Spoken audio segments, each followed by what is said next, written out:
This week on the DenziBlitz, it's part 7 of our look at Uchuu Keiji Scheider. Hello everybody, DenziBlitz is not dead. I'm your host Mike from Electric City Sentai DenziCaster, and I was looking over things earlier today, and it really has been, as I look here, have new way of keeping notes. It really has been almost 3 months since I uploaded a new DenziBlitz, which I am damn sorry about. So, a little bit of full transparency before we kick into this week's episode and we talk about some more of Space Sheriff Scheider, Uchuu Keiji Scheider, part 7 of our look at the final part of the Space Sheriff trilogy. A lot of stuff's been going on here in ye old Brown household, and not the least of which, of course, my wife, Kana, who you've seen before on Kana and Mike's Movie Night, she's pregnant. We are expecting our first child. There's a whole lot that goes into that for anyone out there that's never had a kid, but there's just a ton of work that goes into it that has been taking a whole lot of our attention. Real life does intervene and does trump what we do here on Geek Carolina. I'm afraid that's the same for all of our hosts on all of our shows because, as we've said several times, we don't get paid to do this. We do this for the love of the game and because you guys, show up and watch it, and we enjoy sharing our fandoms with you.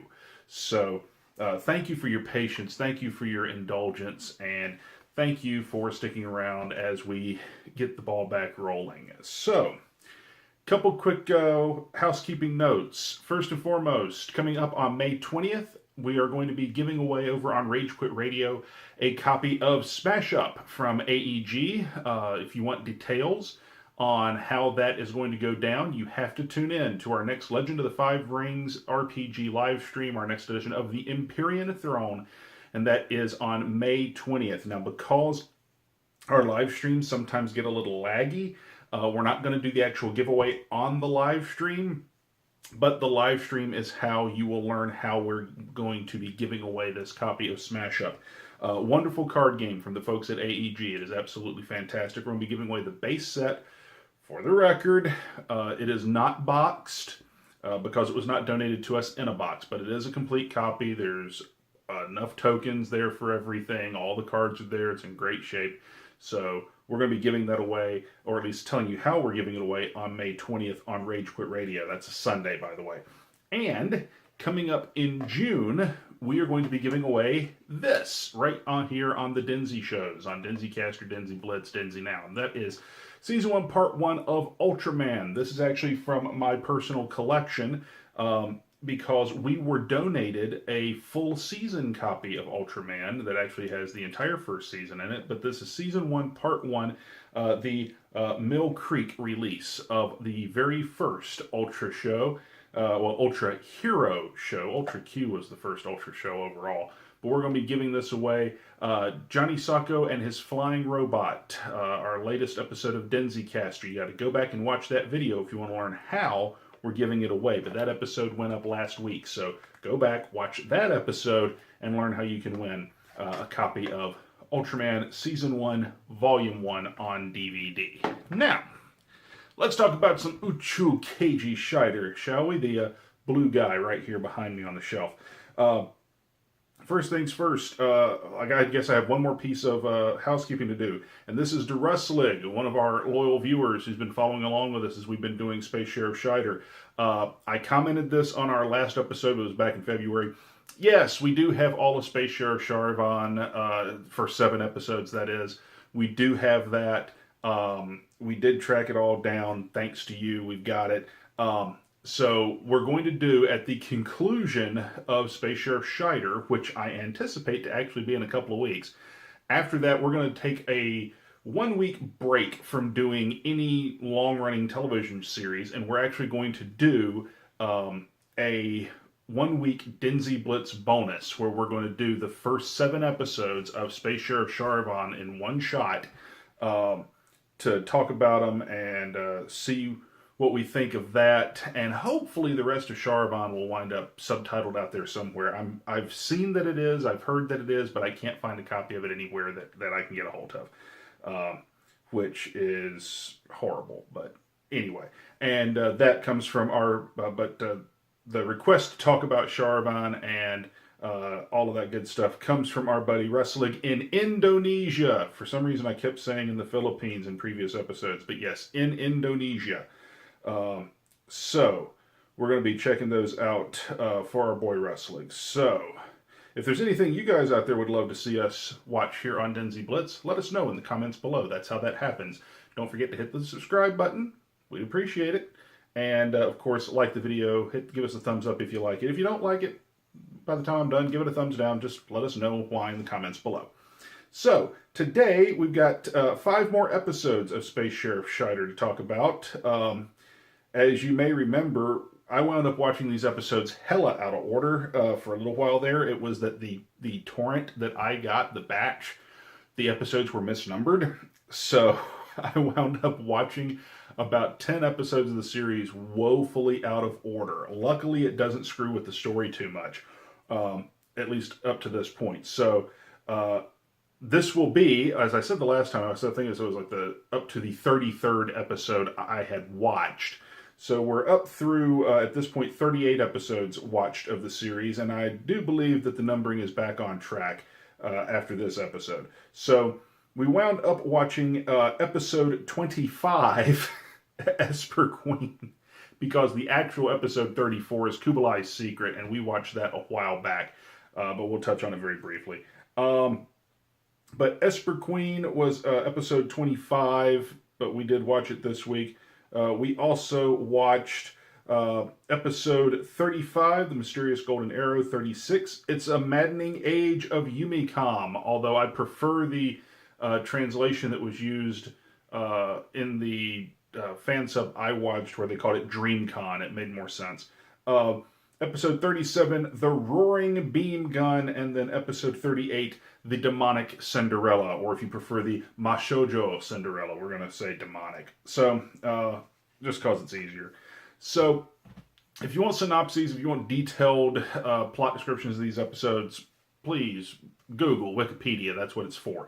But just real briefly, we'll hit on the episodes and things that I liked and didn't like about them. So, episode 25, as we jump in the Wayback Machine, Esper Queen, luckily was very much a standalone episode, but I'm going to say this up front and in a hurry.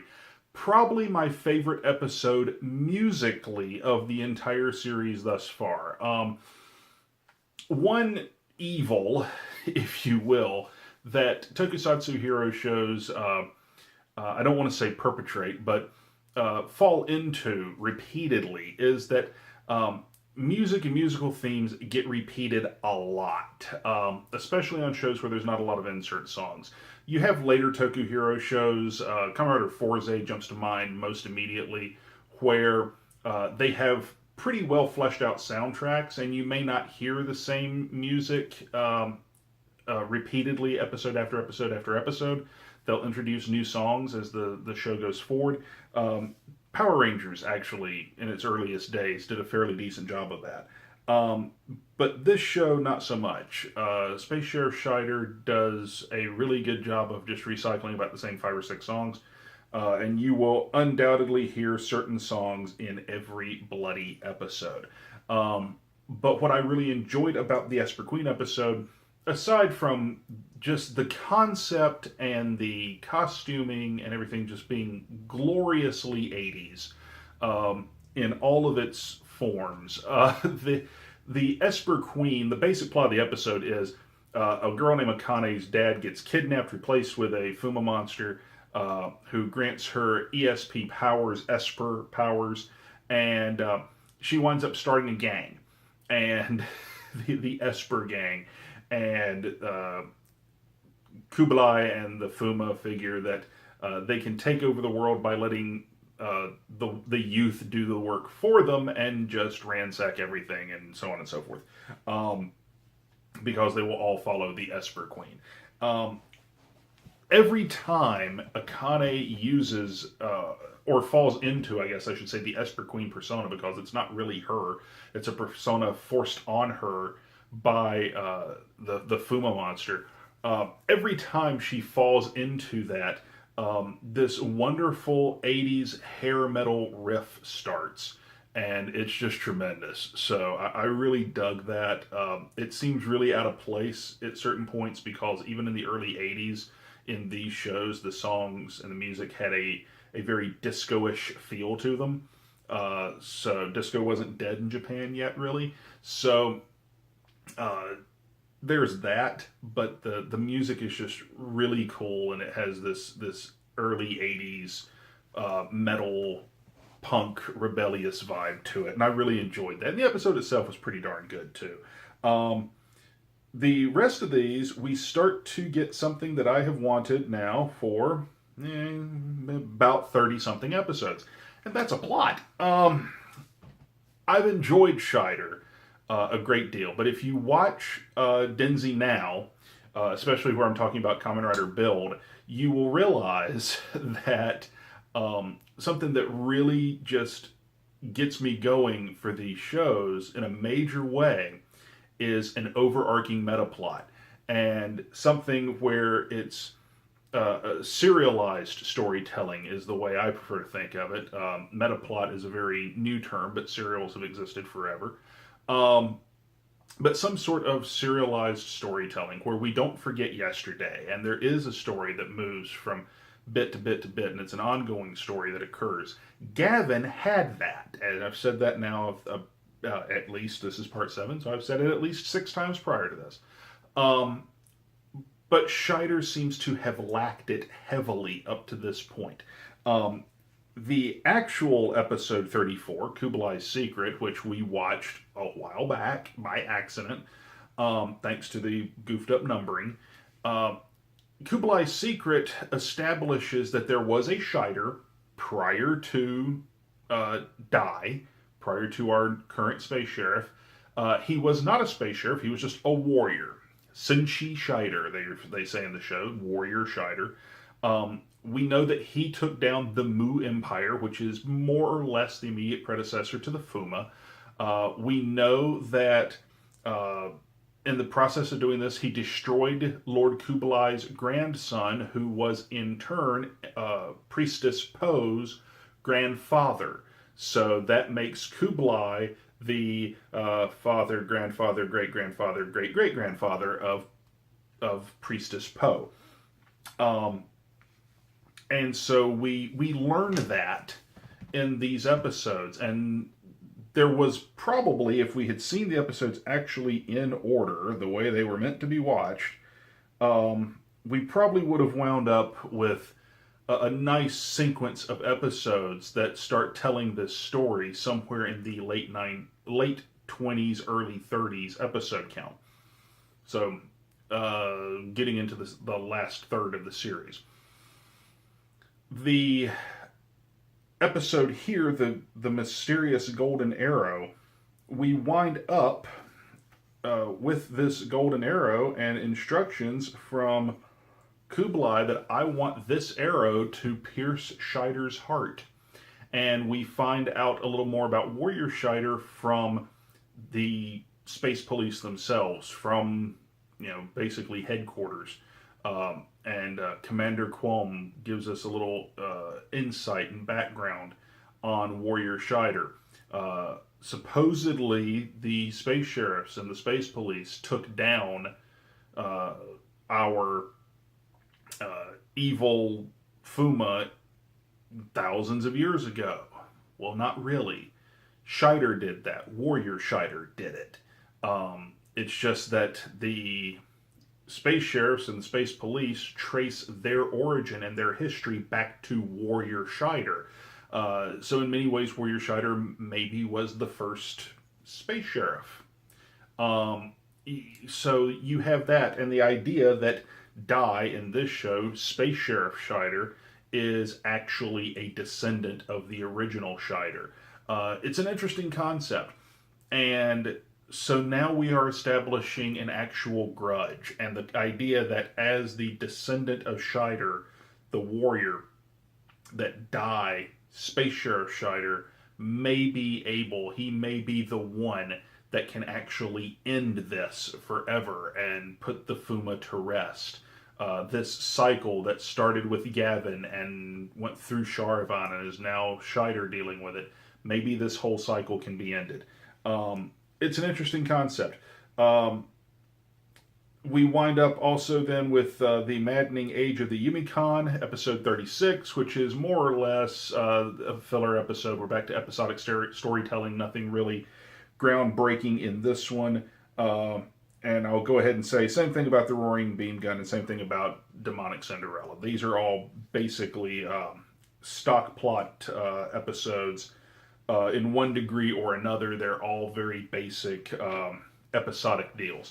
But the Yumikon, interesting concept. It's a variation of the magic lamp concept, except in this case it's a computer that can conjure up anything you want it to, just type it in. Most people are typing in money. One woman types in what I'm guessing is probably a banquet TV dinner, Salisbury steak and whatnot. And it's basically that. It's just a magic computer. And that the plot is, let's make humanity lazy, where they can't defend themselves. They're just too lazy to. The Roaring Beam Gun brings up a very interesting concept, and one that the show took in a direction I wasn't expecting. And basically it's the idea that what if the bad guys more or less train humanity to fight for them? And in this case through brainwashing. But that's precisely what they do. They actually kidnap a bunch of human beings, train them as soldiers, and they're going to send these human beings into battle against Scheider, who can't conceivably kill them because he's sworn to protect them. So he can't hurt them. Well, as it turns out, it's kind of harkens back to one of my favorite episodes of Star Trek Enterprise, is where my mind went watching this. There is an episode of Star Trek Enterprise where Malcolm Reed, our tactical officer aboard the Enterprise, is going through physical therapy, and the physical therapy that our ship's doctor, Dr. Flux, is putting him through is causing immense pain.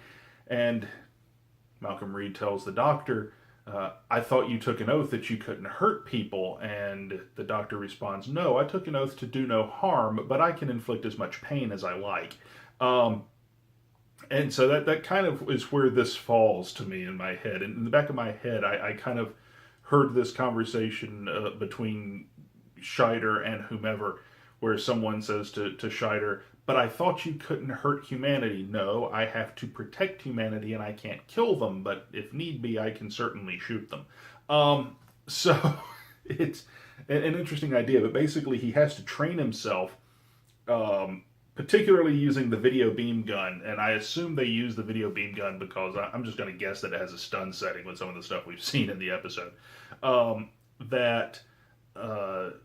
he's going to have to train himself to actually be able to shoot a human being, if that's what it takes to stop the Fuma.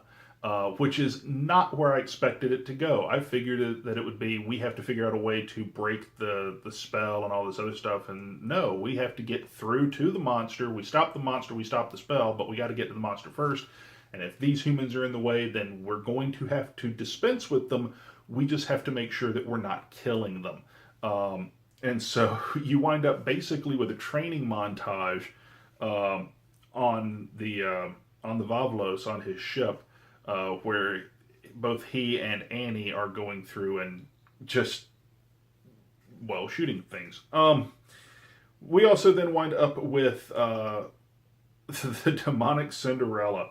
My wife, Kana, was actually watching these episodes with me. She does not do that very often. She is not a huge tokusatsu fan, and this is the episode where she checked out. The episode starts with basically the filming of a Japanese version of Cinderella. And the little girl who is playing Cinderella, who frankly is far too young to be playing Cinderella, if you're being accurate to the story, is apparently has a fairy godfather, and that fairy godfather is Lord Kublai. And it really is not going the direction that the Cinderella tale is supposed to go when the mother sits there and goes, but wait a minute, that's not in the script. That's not the way Cinderella goes. and they say, well, we're just going to tell the story of an evil Cinderella. And it turns out, of course, that the whole movie studio is run by the Fuma, and they're going to use this little girl, create a movie idol out of her, and use her to control humanity and take over the world. Fuma continuously is coming up with some just interesting ways of trying to do things. And of course, stopped in the nick of time by Scheider and Annie. So, what we're looking at here out of these episodes, things I liked and things I didn't like, and what I'm looking forward to. Things I liked, we are getting some actual background and a little bit of world building. Probably too late for my taste, to be perfectly honest. But still, we're getting it. The action in the show continues to be very good. The effects are continuing to improve. These episodes start to show me the level of effects that I was expecting when the show started, to be honest. I've commented before that the show really, in its earliest episodes, it looks almost as if they had fired everyone that ever worked on a Metal Hero show up to that point and hired a bunch of new people, showed them Gavin and Sharvan and said, we want to do this, but we're not going to tell you how we did this. And that's sort of the way it looks in a lot of ways. But that's not what we're getting here. We're actually getting some really good effects, some that actually surpass Gavin, in my opinion. I've probably stated already before that I really do love the laser blade effects that they're using at this point, where the laser blade is done almost entirely in camera, which is interesting because typically the laser blade effect is rotoscoped. At least that's the way it was done in Gavin. And here, rather than being a rotoscoped or animated effect, which it still is for bits and pieces, the majority of the fights with the laser blade lit up, energized, is a practical effect that looks far better than the practical effect did in Gavin. The blade is always blue. In Gavin, the practical effect looked like a white fluorescent light bulb. Probably because I imagine it was a white fluorescent light bulb. But here in Sharvan, it actually is the same blue shade as the animated effect. And they get a lot more use out of it, and it looks a lot more like it is what they want it to be. It looks more like it's the laser blade as opposed to something different. It has the same kind of size and look and feel to it, because in Gavin, it looked like it was just completely something else and was far too bulky. So there's that. Even some of the composite shots in these episodes I really enjoyed. The map painting, weird, strange realm, Maku space from Gavin, whatever you want to call it, depending on what show you're watching. A lot of those scenes in the various shows, Gavin got really imaginative towards the end, and Scheider has not yet caught up until this batch of episodes in my mind, and you get some really trippy cat drugs effects in this, and so kudos to that. They're really now getting to a point in the 30s, in the late 20s, early 30s episode count, to where it is visually, to me, caught up to Gavin. But I consider it a damn shame that it took them this long to get there. Annie, they have recovered from some missteps. They had some episodes with Annie where they made her the damsel in distress, which I questioned heavily, because earlier episodes they established her as an honest-to-God partner to Gavin, that she is a space sheriff, or not Gavin, to Scheider, that she is a space sheriff, just like Scheider. The only difference between her and Scheider is she doesn't get the fancy cool armor, and he does. But she's still a badass. And they go back to that here. Even in Esper Queen, they do a really good job with that. That being 10 episodes earlier than everything else I watched today. But still, very good work with Annie. Subaraya, the actor playing Scheider himself, I'm really starting to dig him as Scheider. I'm really starting to believe him as a hero. He is improving with every single episode. I can say that. Again, I don't like him as much as I like Kenji Oba, but frankly, there's not a whole lot of Toku leading men that I like as much as I like Kenji Oba. Kenji Oba, is probably, he might be my favorite Toku leading man. If he's not, he's in the top 3 or 5. Maybe one day I'll come up with a list for that kind of stuff. But things maybe that I didn't care for too much. We've talked about music, which I enjoyed, at least in Esper Queen. We've talked about the plot, some of the visual effects, some of the compositing shots. They even had a really cool compositing shot of the Blue Hawk, the motorcycle, riding, and in the sky they showed in the same shot. They showed the fighters, and I truthfully couldn't tell you if it was Sky Cheyenne or Vavalos following and fighting behind it, and it was one shot. So kudos, some really good compositing shots. But like I say, things I didn't care for. Frankly, some of the plots in these episodes were a little bog standard. After a two-parter, so to speak, like Kublai's Secret and the Mysterious Golden Arrow, where we get some plot and we start learning some more about the hero, the villain, the grudge, their connections, and so on. Going back to episodic storytelling is a little it bothers me a little bit. We are realistically, at this moment, we are 11 episodes from the end of the series. This is when you kick it in the ass and you actually start ramping up in most of these shows. Now, granted, I've watched some old Toku shows from the 80s. Sun Vulcan leaps immediately to mind, where the roller coaster, as I call it, where you punch it and you tell the story and go balls out, didn't happen until the last 3 episodes of the series. If that. It might have been the last 2 episodes of the series. And that may very well be what they do here. But Gavin did a really good job. That's my bar to measure this by. Gavin did a really good job of spacing out the serialized episodes, but always getting them to us. Here, we're not getting that as much, because there's not as much of it to give, which is a shame.